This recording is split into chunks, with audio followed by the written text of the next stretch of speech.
Bond was mainstream. Bruce Lee was cult. He was also very deep. Don't think. Feel. And he took care of business using his bare hands. And feet.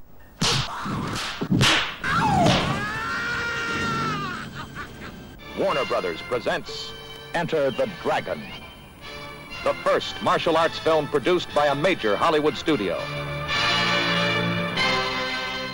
Enter the Dragon was a defining moment for both martial arts films and Bruce Lee. The movie Enter the Dragon was received like an explosion going off. Most of the people didn't know it was coming, and when it landed, it was like a nuclear bomb. It changed the whole face of the industry. It was a tremendous thing. Bruce Lee was just the man, just the most, to me, honestly, dynamically, nobody will ever hit the screen as intense as Bruce Lee. Not even his fighting style, just his facial expressions. He was just like a monster. Before Enter the Dragon, Lee was already a star in Hong Kong, but he wanted more, and he knew he'd only get it in Hollywood. In the United States, I think something about the Oriental, the true Oriental should be shown. Hollywood sure as heck hasn't.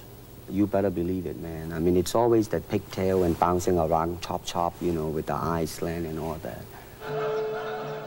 This was no art house movie. It's a classic thriller. Lee infiltrates a small island, home to the bad guy and his illicit drugs and prostitution racket.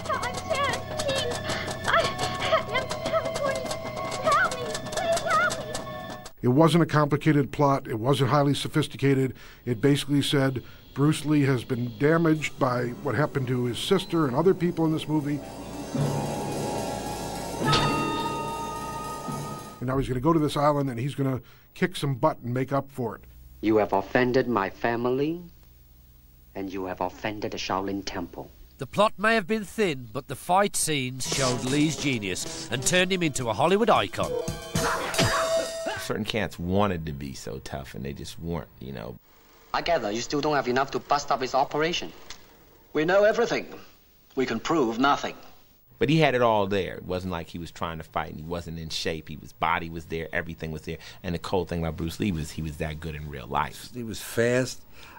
He had a kind of charisma that was all his own. You know, he was a star. You know, it just shows up on the camera. Either loves you or it doesn't. The camera loved Bruce. Lee was the first Asian star to make it in Hollywood, but he never knew it. A month before the premiere, he was found dead in a Hong Kong apartment. The conspiracy theories ran riot. And those theories ranged all over the board. You know, that he had gotten hit in the head too hard, that he'd been poisoned. There was the vibrating palm theory that certain Asian martial artists knew how to touch you and change the vibrations in your body, and by doing so could cause your death at a specific point, which only they could control. In Hong Kong, 100,000 people attended Lee's funeral. He was just 32. I think it hit everybody hard. Nobody believed that he was so young.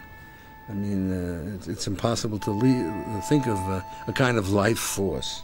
He was a great life force. The shock was incredible, and I think that it reverberated throughout the entire culture. Remember, he was the leader of the Third World. And he was embraced not just by Asians, but by African Americans, by people of all sorts of minorities who saw in Bruce Lee a hero who represented them. You still think of yourself Chinese, or do you ever think of yourself as North American? You know what I want to think of myself? As a human being. I think Bruce Lee absolutely qualifies for the term icon in the same sense that Marilyn Monroe and James Dean and Elvis Presley and a very small number of others do. Every small city in America before Enter the Dragon had a church and a beauty parlor. 5 years after Enter the Dragon, every small city in the United States has a church, a beauty parlor, and a karate store. And that's because of Bruce Lee. He's a phenomenon. He'll live forever. What happened to you? Whatever happened to me? And what became of